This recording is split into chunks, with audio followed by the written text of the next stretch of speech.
This is an earth battery that uses nanotechnology to make the hydrogen upwelling from the ground and the soil directly into electrical power.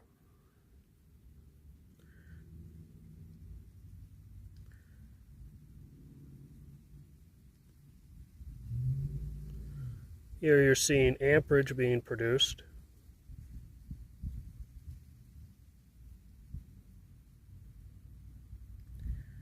This amperage being produced switches between positive and negative, polarity discharge like in a capacitor.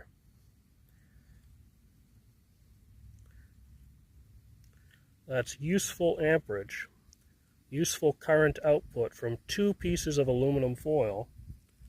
The electrodes are both the same material, so it's not a galvanic battery, as all our people on YouTube complain about.